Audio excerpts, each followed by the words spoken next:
Meus amados, minhas amadas, nós estamos esta semana estudando um tema que é de uma importância muito grande, como todo tema bíblico.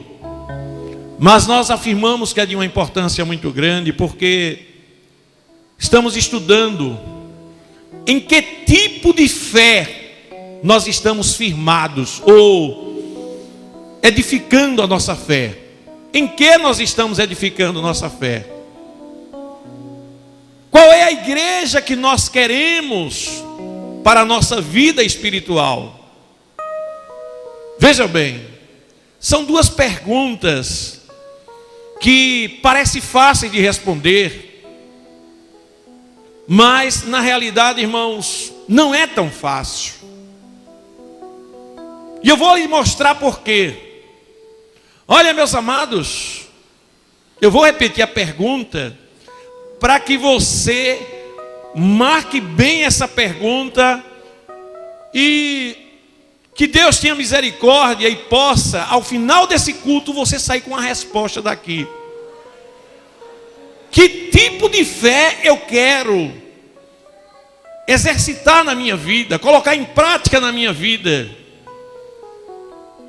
E qual é a igreja, qual é o modelo de igreja que eu quero para a minha edificação espiritual? Não estou falando a igreja de pastor fulano, a igreja de pastor cicrano. Que tipo de igreja bíblica, apostólica, eu vejo como ideal para a minha vida? Porque, meus amados, hoje, as pessoas procuram muito as suas conveniências. E eu encontro muita gente que diz assim: olha, pastor Técio, eu estou em tal igreja porque essa igreja fica perto da minha casa, mas eu não me alimento nessa igreja. Ao contrário, tem algumas coisas erradas lá que eu vejo. Tem um pastor que não é casado, que não é o fato de não ser casado, convive maritalmente com a mulher. Lá eu vejo obreiros que não têm vida. E nós precisamos, meus queridos, entender que Deus, Ele, por sua misericórdia, Ele nos deu uma série de coisas. E Satanás, irmãos, ele é o imitador de Deus. Eu estou várias vezes repetindo isso para a igreja, e faço questão de repetir porque é uma metodologia de ensino. Repetição, ela gera conhecimento e entendimento. Eu tenho explicado para a igreja que Deus cria a necessidade de se alimentar e dar o alimento para o homem. Aí Satanás vai e cria um pecado chamado gula. Veja bem como são as coisas. Deus dá ao homem a necessidade e ao mesmo tempo a capacidade de descansar. Satanás vai e cria um pecado chamado preguiça. Deus cria o sexo como uma bênção, dá para o homem e para a mulher, para eles conviverem e usufruírem dessa bênção de Deus dentro do relacionamento conjugal, dentro dos propósitos de Deus. Aí Satanás vai e cria um pecado chamado prostituição. Deus, a Bíblia diz, Ele mesmo deu uns para pastores, outros para evangelistas. Deus dá os obreiros para a igreja. Satanás vai e cria os falsos profetas. A Bíblia nos mostra que um dia Moisés foi enviado por Deus diante de Faraó. E quando ele lançou seu cajado no chão, a mandado de Deus, o cajado de Moisés se transformou em uma serpente. Os magos de Faraó fizeram a mesma coisa. E nos dias de hoje, meus amados, nós temos igreja para todo tipo de gosto. Nós temos pastores para todo tipo de gosto. Nós temos fé também para todo tipo de gosto. E eu te pergunto, qual é o modelo de fé que você quer para você? Qual é o modelo de igreja que você quer para você? Veja bem, eu vim numa igreja, o que eu vou falar aqui não é uma invenção. Eu vim numa igreja dizer, olha, venham para cá, porque aqui nós estamos fazendo uma promoção de dízimo. Aqui não é 10%, aqui você só paga 5%.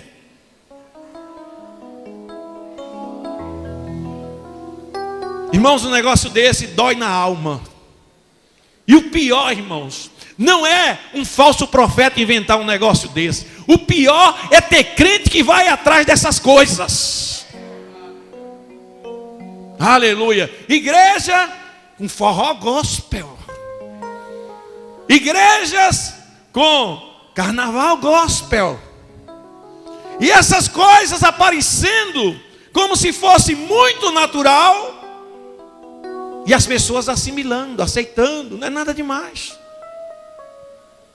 Que fé é que a pessoa vai firmar num local como esse? Então, meus queridos, eu quero nessa tarde conversar um pouco com os amados sobre esse tema, baseado aqui no Evangelho de Mateus capítulo 16, a partir do versículo 13. Eu peço aí que você abra a sua Bíblia. Nós já lemos na leitura oficial esse texto bíblico, e eu vou comentando alguns versículos aqui, e você vai acompanhando comigo, para você entender bem o que a Bíblia nos ensina acerca da fé que nós devemos praticar, e também da igreja que nós devemos frequentar, a igreja que nós devemos ter como modelo. Aleluia. Mais uma vez eu friso, não estou falando de igreja A, nem de igreja B. Estou falando o modelo de igreja apostólica, igreja bíblica apostólica que nós devemos seguir. Nós do Ministério Novas de Paz estamos nos esforçando para seguir esse modelo de igreja que eu vou falar para vocês aqui. Louvado seja o nome do Senhor.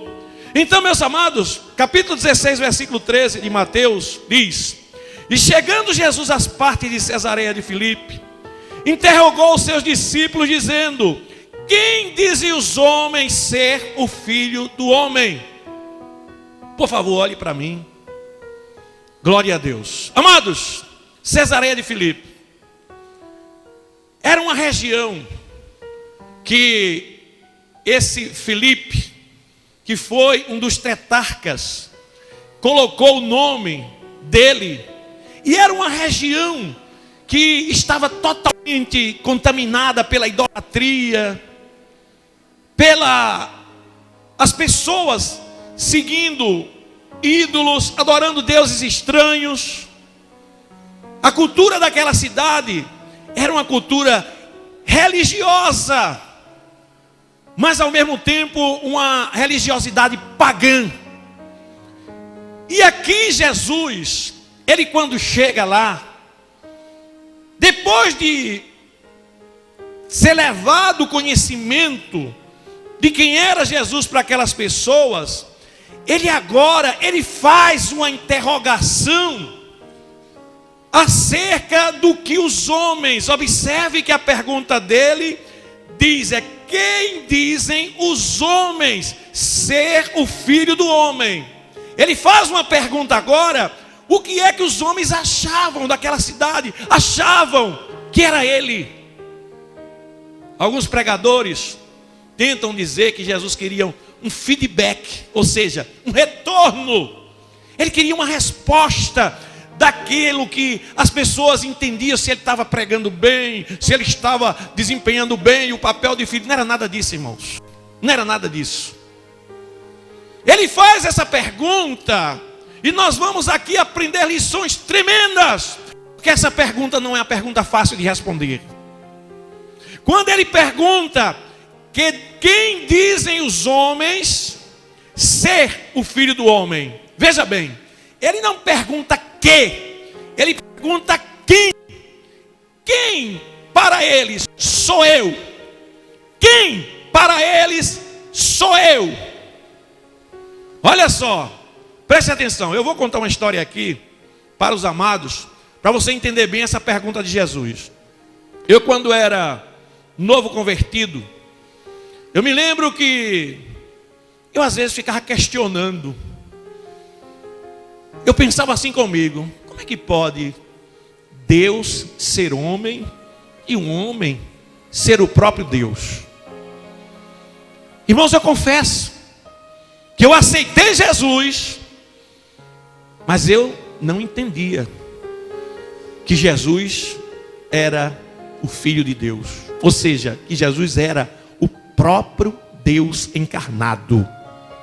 Eu não entendia isso, eu não conseguia conceber uma ideia dessa. Deus, Criador dos céus e da terra, revelado em um homem. E havia esse questionamento em mim. E sabe o que é que acontecia juntamente com isso? Eu não entendia a doutrina da Trindade.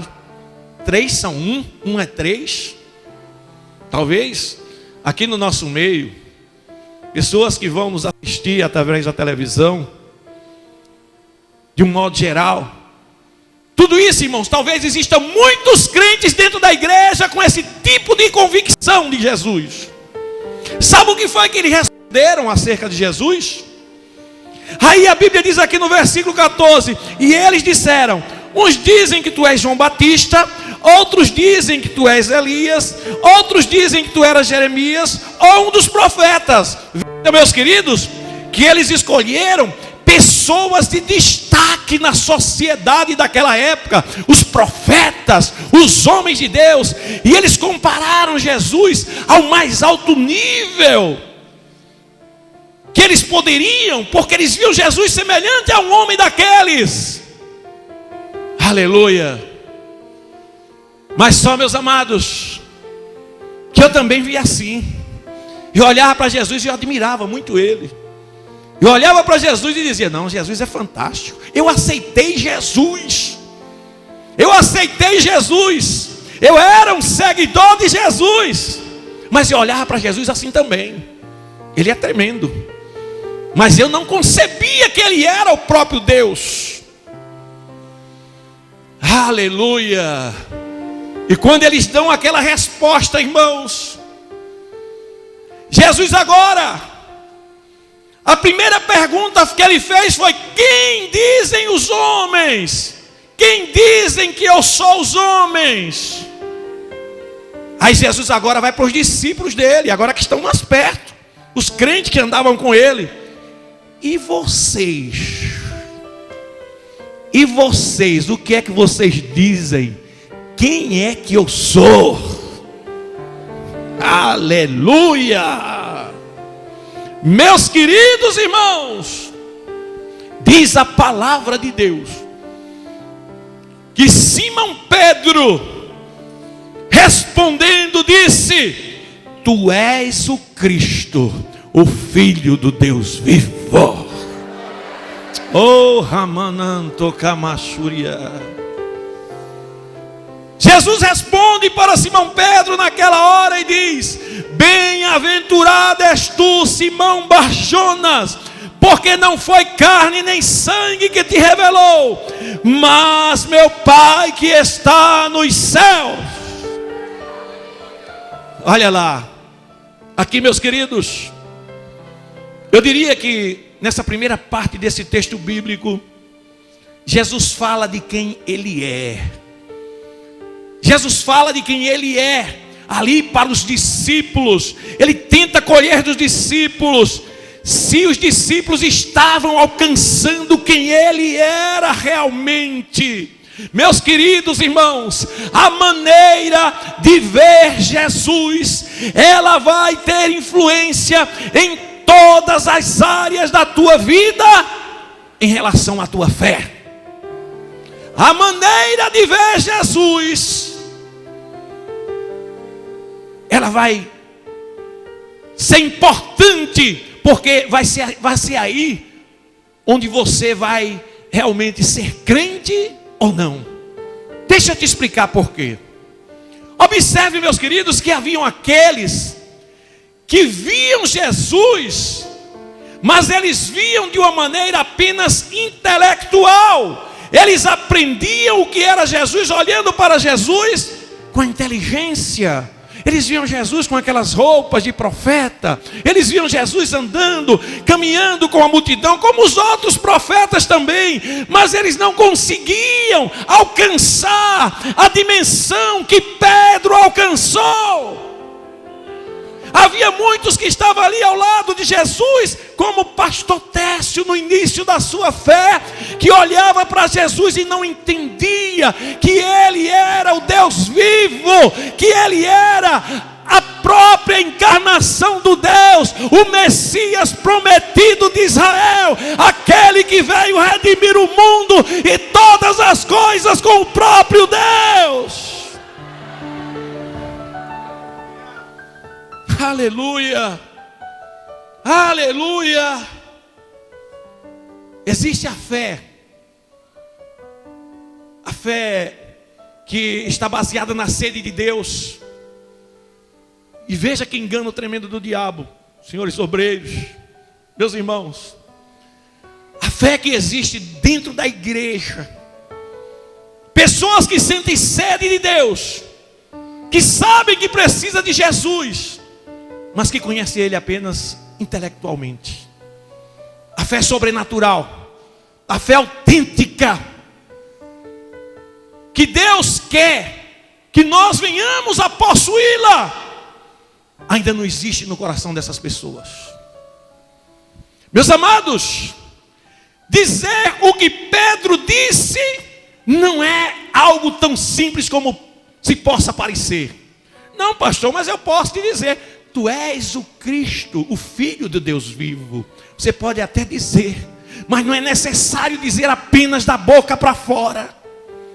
Afirmar isso aí, meus queridos, aleluia, tem uma consequência que você não pode imaginar. Louvado seja o nome do Senhor. Quando a pessoa é detentor dessa fé, a pessoa é capaz de ir até o fim da vida, de chegar ao ponto de dar sua própria vida e não negar o nome de Jesus. A sua fé, ela vai trazer mudanças radicais no seu interior. Pedro, ele estava apenas começando o seu ministério, ele já possuía essa fé revelada, mas ele ainda não tinha a maturidade espiritual necessária. Ele precisava caminhar mais um tempo com Jesus, ele precisava aprender mais alguma coisa para conseguir chegar ao ponto que o próprio Cristo queria que ele chegasse. Pedro teve essa fé, essa revelação, mas sabe o que aconteceu com Pedro? Aleluia. Quando Jesus foi preso, Pedro quis cortar a orelha do soldado, Jesus repreendeu ele. Pedro chega para Jesus e diz: olha, mestre, de modo algum eu te permitirei que façam mal algum. Jesus disse: Pedro, antes que o galo cante 3 vezes tu vai negar meu nome. Ele possuía essa fé revelada, mas ainda não possuía a maturidade necessária que o crente precisa adquirir, e que muitas vezes só se adquire através do tempo e do sofrimento junto com Cristo. A Bíblia nos diz que a nós nos foi dado não apenas o crer, mas também o direito de padecer. Olha que coisa tremenda. O direito de padecer por Cristo. Aleluia. Aleluia. Então, meus queridos, veja bem, Pedro foi aquele que negou Jesus 3 vezes. Jesus, quando morreu, ele ressuscitou, e um dia ele encontra Pedro na beira da praia. E ele vai até Pedro, Pedro se espanta quando olha para ele. E sabe qual é a pergunta que ele faz para Pedro? Depois que Pedro fez muita bobagem, errou, negou o nome dele 3 vezes, foi atrás dele no túmulo, não encontrou ele no túmulo, Jesus ressuscita, volta a encontrar ele na beira da praia. Aí Jesus chega para ele agora e faz: Pedro, tu me amas, Pedro?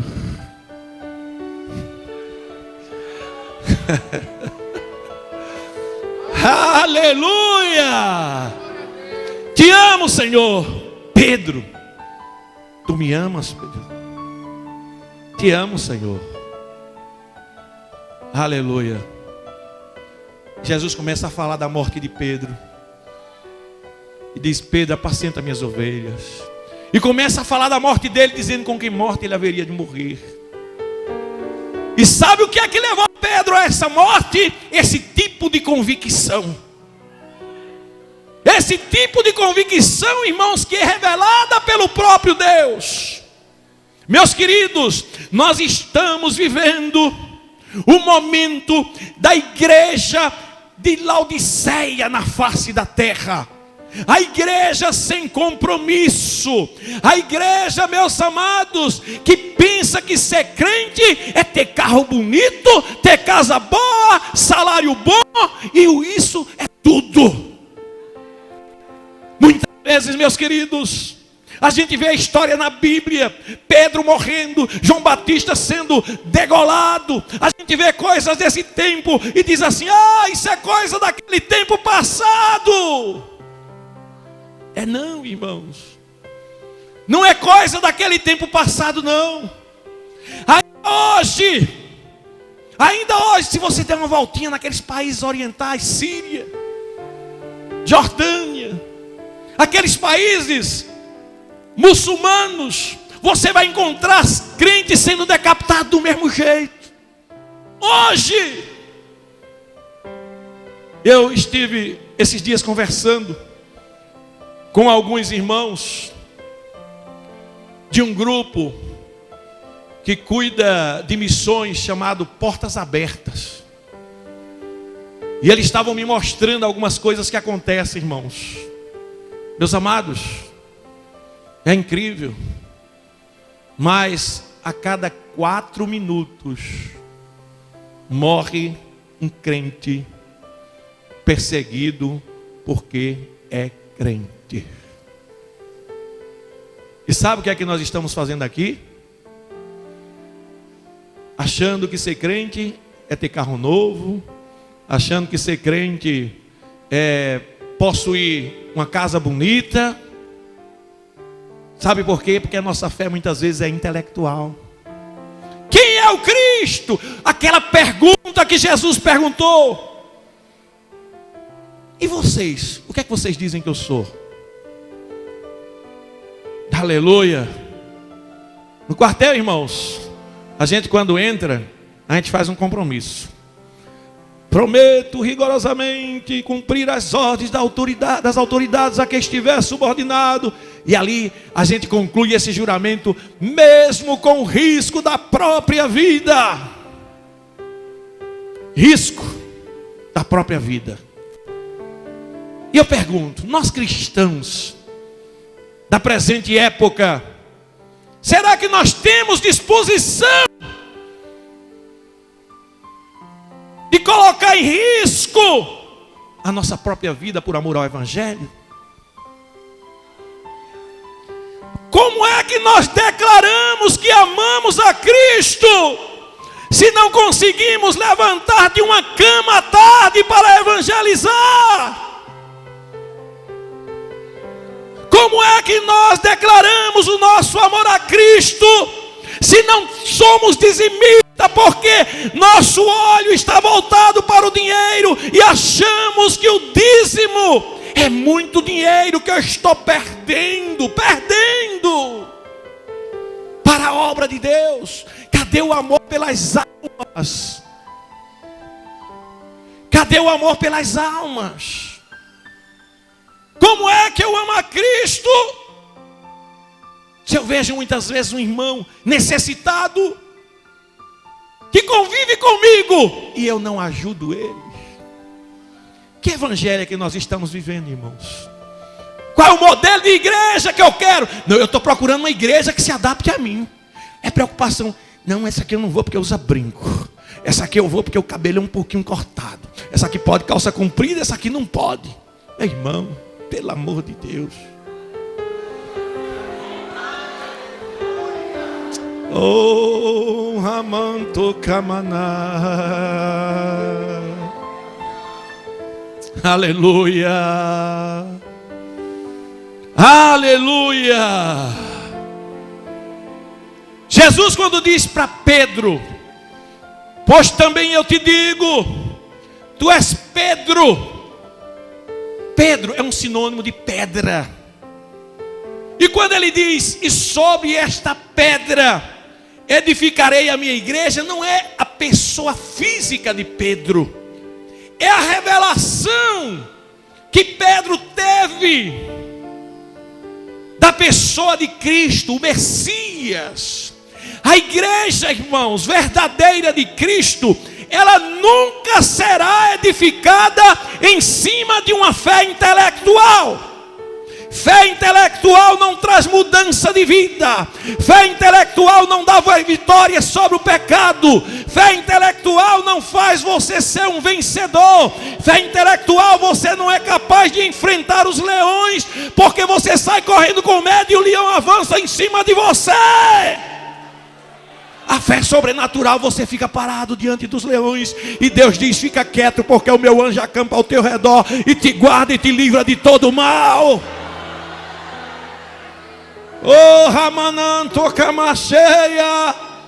Fé intelectual, quando o rei disser que vai te jogar na fornalha de fogo ardente, você vai se derramar em choro, vai ficar lamentando, e Deus não pode operar na tua vida. Mas a fé sobrenatural, quando o rei disser que vai te lançar lá na fornalha de fogo ardente, sabe o que é que você vai dizer? Você vai dizer: olha, rei, eu não tenho satisfação a te dar sobre este negócio, porque o Deus a quem eu sirvo, se Ele quiser, Ele me livra da tua mão e da fornalha de fogo ardente. Oh, Ramana Shomekandarai. Aleluia. Pega um pouquinho d'água. Louvado seja o nome do Senhor. Dá para dar uma glória para Jesus? Que tipo de fé você está firmado?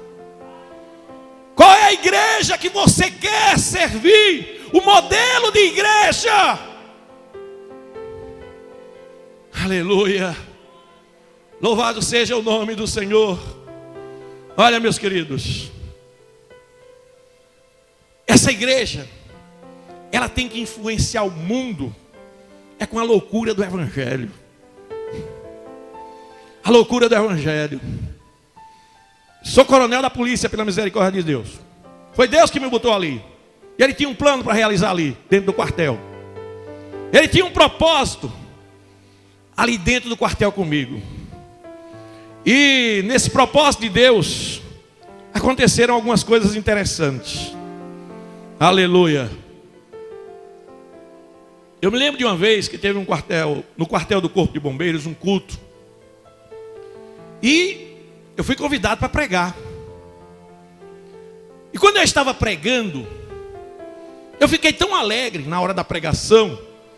E crente pentecostal, às vezes, irmãos, mesmo diante de pessoas de um nível cultural melhor, pessoas de destaque na sociedade, pessoas que têm uma posição social mais elevada, naquele momento de alegria, quando fiquei cheio, eu falei um pouco línguas estranhas, que eu procuro evitar falar línguas estranhas quando não estou na presença de pessoas não crentes, principalmente pregando para muita pessoa não crente. Claro, a gente procura evitar, a gente se alegra e procura evitar. A gente tem domínio próprio e pode evitar isso, mas escapou. E eu falei um pouco de línguas estranhas. E eu me lembro que alguém, um amigo meu, coronel, bateu no outro assim. Na hora que eu falei línguas estranhas, deu uma risadinha. E parece que eu ouvi aqui ele dizendo: ficou doido.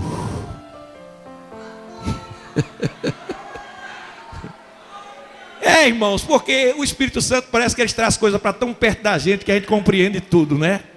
Ele diz: ficou doido. Mas, irmãos, Deus nos levou pelo caminho da mensagem, que na hora que eu estava pregando, aleluia, aí eu comecei a falar e dizer: olha, tive a alegria de entrar na polícia militar como soldado, fiz exame psicotécnico como soldado, os psicólogos da polícia, os psiquiatras, ninguém nunca me acusou de doido. Aleluia. E não só como soldado, passei como soldado, depois fui aspirante, tenente, aí de tenente para capitão tive que fazer o curso de aperfeiçoamento de oficiais e fiz novamente outro exame psicotécnico, saí dizendo tudo quanto foi curso que fiz, exames psicotécnicos que fiz, e todos eles, nunca fui reprovado em psicotécnico nenhum. Mas às vezes a gente sente uma alegria. Eu vejo aí as pessoas saem para campo de futebol, porque eu sabia das coisas também deles, sai pulando feito um louco no meio da rua, sai pulando de bandeira, briga, dá tapa, ninguém chama de doido, mas somente porque a gente se alegra um pouco e fala uma língua sobrenatural que esse mundo não entende, as pessoas ficam falando, dizendo que a gente é doido. Mas isso não é loucura coisa nenhuma. A palavra de Deus diz que o evangelho de nosso Senhor Jesus Cristo é loucura para os que perecem, mas para nós que somos salvos é poder de Deus.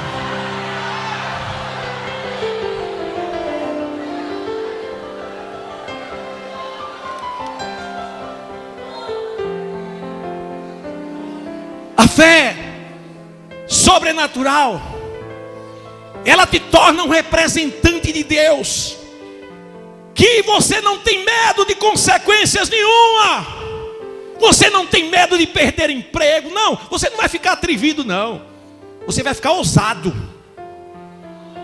Atrevido é uma pessoa errada, ousado é uma pessoa que age dentro da vontade e dos propósitos de Deus. É aquela fé que Pedro disse: tu és o Cristo, o Filho de Deus vivo. Pedro deu sua vida, morreu crucificado. Os livros históricos nos mostram que Pedro morreu crucificado. Quando ele foi sentenciado a morrer na cruz, ele disse: não, eu não vou aceitar não. Por quê? Eu não sou digno de morrer como o meu Senhor morreu. Me bota de cabeça para baixo. É uma fé, irmãos, que vai além da razão humana, vai muito além da inteligência. Diferente daqueles que diziam para Jesus: é João Batista, é Jeremias, é Elias. Meu querido, minha amada, olha, eu estou crendo que hoje Deus vai fazer milagres aqui. Deus vai fazer milagres aqui. E crente que possuía a fé apenas intelectual, vai sair daqui hoje diferente. Os demônios, quando você passar, vão prestar continência para você. Algo diferente vai acontecer na tua vida. Você não foi chamado para ser de uma igreja apenas intelectual, que segue a Cristo porque é um admirador, segue a Cristo. Não, é o Messias, o Redentor de Israel, aquele que veio para redimir todas as coisas. E não é só os pecadores não, irmão, é o mundo todo, que todo mundo foi vítima do pecado, e ele reconciliou todas as coisas com Deus, pela morte dele na cruz do Calvário. É um mistério que poucos entendem. O preço foi pago, todos os erros foram justificados ali, e hoje nós temos liberdade, autoridade em Deus para vencer o mal e todo o poder das trevas. Aleluia. Aí Jesus olha para Pedro: tu és Pedro, tu és Petros. Aleluia. E sobre esta pedra, sobre esta revelação que tu tivesse, não uma fé intelectual como os homens, essa revelação diferente, proveniente do Pai, é sobre essa revelação que eu edificarei a minha igreja. A igreja está edificada, firmada na vontade de Deus, na revelação promovida por Deus. Aleluia. Isso se adquire quando você ama a Deus de verdade. Você chega para aceitar Jesus. Todo homem sente necessidade de Deus. Os ateus, eles negam o nome de Deus porque sentem necessidade de um Deus e não querem admitir que exista um Deus que cobre deles negar o seu eu. Então, você veja que a maioria dos ateus, eles ficam tudo tentando o tempo todo provar que Deus não existe. Se eles não acreditam que Deus não existe, eles nem ligavam. Se alguém me disser que isso é água, eu vou dizer nada, é uma caixa de som. Isso não é água, coisa nenhuma, não vou nem ligar. Eu sei que aquilo é uma caixa de som. Se a pessoa sabe que Deus não existe, nem ligava para isso, mas fica o tempo todo provando que Deus não existe. Eles ficam provando para eles mesmos. É a sede de Deus na vida dele. Todo homem tem sede de Deus, irmãos. E quando ele aceita Jesus, ele começa agora, aleluia, a manifestar o amor pelas coisas de Deus. Aleluia. Quando eu comecei a me aproximar mais de Deus através de oração, eu comecei a compreender o que significa a doutrina da Trindade. Eu comecei a olhar para Jesus agora como o Redentor da humanidade, o meu Redentor, o meu Salvador. Eu comecei a ver o poder dele sobre os meus pecados, porque eu olhava para dentro de mim e dizia: peraí, eu sou crente, mas ainda tem pecados dentro de mim. De vez em quando eu não quero, mas eu estou pensando em pecado. E algumas vezes eu errei, irmãos. Algumas vezes eu falhei. Porque meu conhecimento era intelectual. Meu conhecimento de Cristo, ele chegou na cabeça, mas não tinha descido para o coração. Aleluia. Por favor, olhe para o seu irmão. Diga para ele: hoje é o dia do milagre de Deus na tua vida. Oh, amanto kamanai. Aleluia. Pedro, sobre esta pedra, ou seja, sobre esta revelação que é firme como uma pedra, eu edificarei a minha igreja, e as portas do inferno não prevalecerão contra ela. Você sabe por que o crente pega com facilidade? Porque ele conhece Cristo intelectualmente. Ele sabe que Cristo é o Cristo. Meu irmão, a Bíblia diz que crê que Ele é o Cristo, até os demônios creem e estremecem. Não é necessário apenas crer, é necessário amar. Amar de todo o coração. Amor ágape, amor sacrificial. Se você perguntar: pastor, qual é o maior de todos os mandamentos? Está na Bíblia: amar a Deus sobre todas as coisas. Faça uma avaliação. Eu estava vendo a minha irmãzinha ali, com aquele bebezinho. Eu perguntei ao pai dela qual a idade dela. E a gente fica olhando assim, não é? Lindo bebê. Mas vamos ser sinceros. A gente ama mais a Deus ou ao bebê? Você ama mais sua esposa ou a Deus? Você ama mais seu marido ou a Deus? A gente coloca Deus num segundo plano. Aí a gente corre para ele: Deus, minha esposa, Deus. Você está entendendo? Presta atenção que eu vou lhe dizer, viu? Eu sou feliz com minha esposa. Aleluia. Não é por causa dela, não. Ela não está aqui, mas eu já disse isso aqui em encontro de casais na frente dela, e ela me entende. E você precisa entender também. Eu amo minha esposa, não é por causa dela, é por causa de Deus na minha vida. Se eu amasse a minha esposa por causa dela, como foi no começo, eu já teria me separado dela. Então, meus queridos, Como eu estava dizendo, eu amo minha esposa por causa de Deus, e eu quero que ela me ame, não é por causa de mim. Esse amor dirigido diretamente de uma pessoa para outra, ele é mentiroso, é hipócrita, é falso. Você sabe quem é a fonte do amor? A Bíblia diz que Deus é o amor. Ele é amor. Então, se você ama mais seu filho do que a Deus, esse amor não é verdadeiro. É um amor humano, carnal,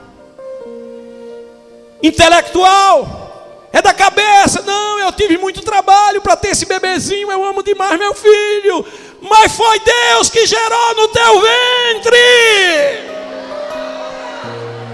Foi Deus que te deu, e é Deus que sustenta essa criança. É Deus que sustenta esse relacionamento.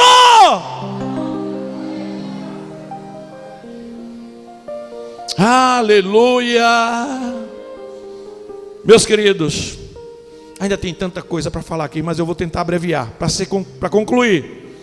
Então, aleluia, Jesus agora diz para Pedro, aleluia: Pedro, eu te darei as chaves do reino dos céus, e tudo que ligares na terra será ligado nos céus, e tudo que desligares na terra será desligado nos céus. Olha só, as pessoas dizem assim: não, tudo que dois aqui concordar, Deus concorda no céu. Concorda se tiver essa fé verdadeiramente proveniente de Deus, dada por Deus. Mas se for uma fé apenas intelectual, onde as vontades humanas, na maioria das vezes, prevalece sobre a vontade de Deus.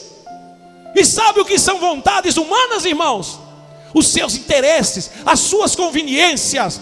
Eu vou procurar uma igreja que se adapte a mim. Eu vou procurar uma igreja que, não, ali eu recebo a palavra, mas não dá não, porque lá tem que tirar os brincos, eu não tiro brinco de jeito nenhum. Eu vou procurar uma igreja que aceite brinco. Eu vou procurar uma igreja que tenha isso. Eu vou procurar uma igreja que seja daquele jeito. Irmão, eu não sou desse mundo não. Eu não sou desse mundo. Eu estou passando por aqui. Você não é desse mundo. Ah, você ainda é jovem, está pensando que, não, pastor, mas eu tenho meus projetos de vida. Ai de você se não for Deus nos teus projetos de vida. Os planos de Deus na sua vida são muito maiores do que os seus. Viva para Ele essa fé que Ele quer que você possua. Aleluia. Aleluia. Vê bem, eu vou concluir por aqui, por causa da hora. Mas a Bíblia diz que Jesus agora começou a mostrar para Pedro e para os apóstolos que estavam ali perto dele. Versículo 21 diz assim: desde então começou Jesus a mostrar aos seus discípulos que convinha ir a Jerusalém e padecer muito dos anciãos e dos principais, dos sacerdotes e dos escribas, e ser morto e ressuscitar ao terceiro dia. Olha só, por favor, eu vou agora convidar Jesus. Vem cá, Jesus. Oh, glória a Deus. Olha só, Jesus, depois de ver Pedro com aquela fé revelada, Jesus começa a dizer assim, olha, ele aqui na Bíblia fala que convém. Em outras traduções dizem assim: é necessário. Jesus falando: olha, eu quero dizer para vocês que é necessário que eu vá a Jerusalém, que ali eu sofra, que eu morra, que eu seja humilhado, que eu seja perseguido pelos sacerdotes, pelos anciãos, e até que eu morra. Aí Pedro, quando vê Jesus dizendo aquilo, aí Pedro olha para ele e faz: mestre, vem cá, mestre. A Bíblia diz que Pedro chamou ele à parte. Vem cá, Jesus. Aleluia. Mestre. Não, mestre, olha, de modo algum eu te permitirei que te façam tal coisa. Aquele mesmo homem que teve aquela fé revelada, que Jesus disse assim, aleluia. Jesus elogiou ele, não é? Bem-aventurado és tu, Simão Bar-Jonas, porque não foi a carne e o sangue, mas o Espírito de meu Pai que está nos céus. Aquele mesmo homem, ele começa agora: não, mestre, não, de maneira nenhuma. Sabe o que Jesus disse para ele? Para trás de mim, Satanás, que me serve de escândalo, porque tu não compreendes as coisas dos céus, mas somente as coisas desta terra. Pode sentar, meus irmãos. Vocês querem entender isso para concluir? Vocês querem entender isso para concluir? Aleluia. Eu disse ainda há pouco que Simão, ele possuía a fé revelada, mas ainda não tinha maturidade espiritual no nível que Jesus queria para a vida dele. E a imaturidade, irmãos, leva a pessoa às vezes a tomar determinadas atitudes e querer uma religião confortável. Ora, Jesus estava aqui para fazer a maior obra de redenção. Ele estava dizendo que convém, é necessário eu ser perseguido, é necessário eu pagar o preço. Olha, eu, pastor Técio, é necessário que eu pague um preço. Se eu quiser ser usado por Deus aqui para vocês, é necessário que eu pague um preço. Se você quer ser usado para resgatar alguém da sua família, para o poder de Deus fluir através de você, é necessário que você pague um preço. Jesus estava explicando essas coisas. Aleluia. É necessário que eu pague um preço. É necessário. Aleluia. Dizia ele: louvado seja o nome do Senhor. Aleluia. Ir a Jerusalém, padecer muito dos anciãos, dos principais, dos sacerdotes, dos escribas, depois ser morto. Irmãos, escolher o Evangelho é escolher a vida de Deus, é escolher a vida de Cristo. Olha, não pense que a vida de Cristo é ruim, não. Esse negócio que está aqui de sofrer, as pessoas se atemam. Eita, pastor, então peraí, esse negócio de ser crente só para sofrer. Você vai usufruir as maiores experiências que um homem pode usufruir com Deus é no meio do sofrimento. Se eu disser para você que uma das maiores alegrias que eu tive na minha vida espiritual foi agora há pouco, nessa prova de Clarissa, minha filha, no hospital, as noites maravilhosas que eu passei com Deus.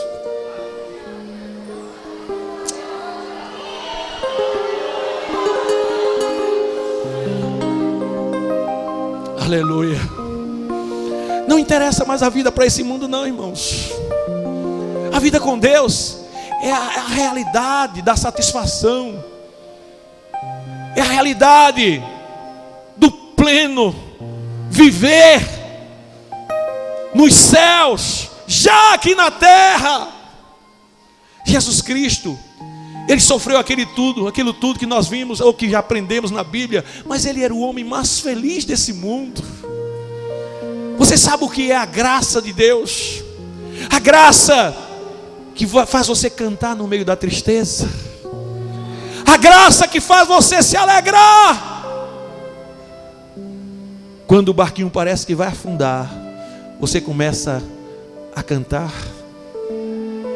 Aleluia.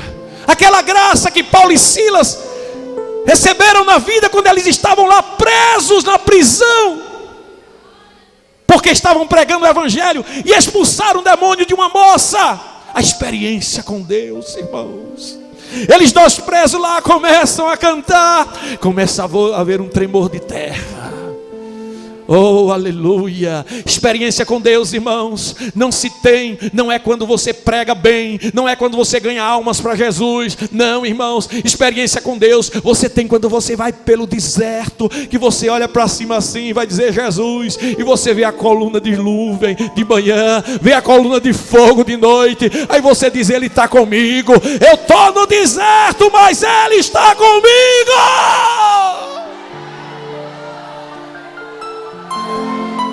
Aleluia. O pior engano que pode haver na vida de uma pessoa é querer viver para esse mundo. Jesus aqui, se você continuar lendo, ele diz aqui no versículo 25: porque aquele que quer salvar a sua vida neste mundo, perdê-la-á, e aquele que perder a sua vida por amor de mim, neste mundo, achá-la-á. Ou seja, eu não estou aqui para viver a vida de um homem carnal, para ter dinheiro, para ter carro, para ter posição, para ter honra. Não, eu quero Jesus. Se for para ver a tua glória, manda sofrimento, Senhor. Se for para viver debaixo da tua graça, manda as lutas, Senhor, porque eu quero viver para ti, Senhor.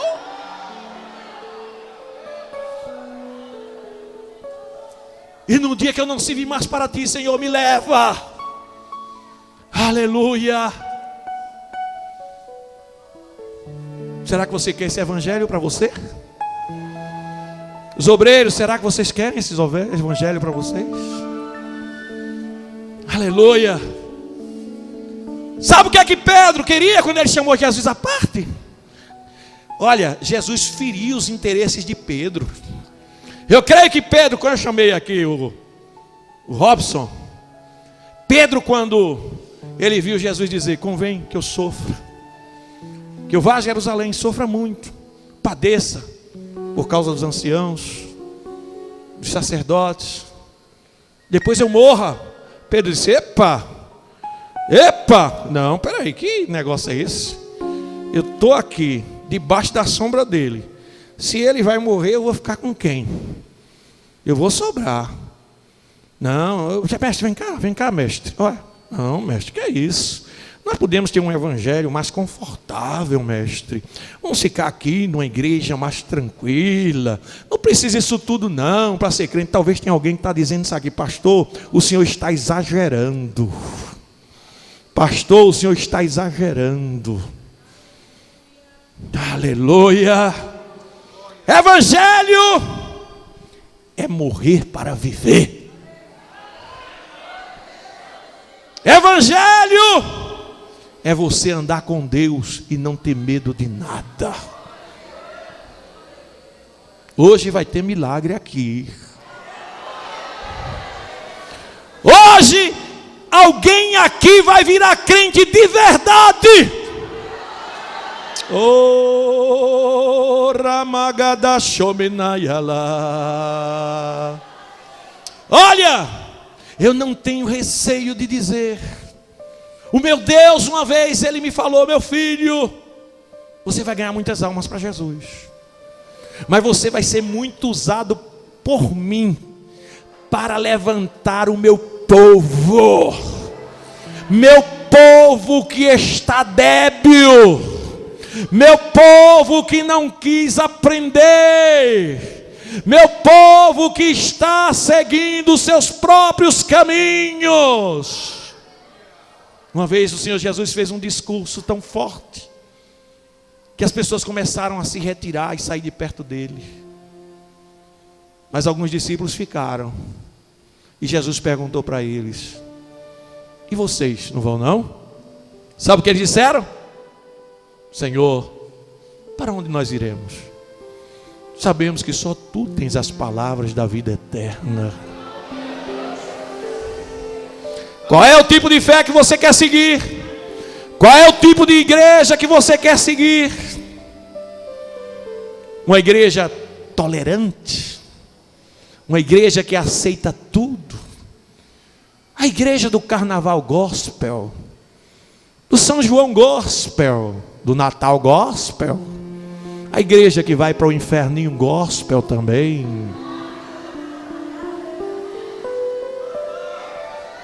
Aleluia. Qual é a igreja que você quer seguir? Qual é a fé que você quer viver? A fé intelectual? Não, Jesus Cristo foi o maior ídolo da face da terra. Que maior ídolo? É o Deus vivo, em forma de homem na face da terra, o Messias prometido, aquele que era, que é e que será para todos sempre, o princípio e o fim, o verbo de Deus, aleluia, que morreu e ressuscitou, que tem poder sobre a morte e sobre o inferno.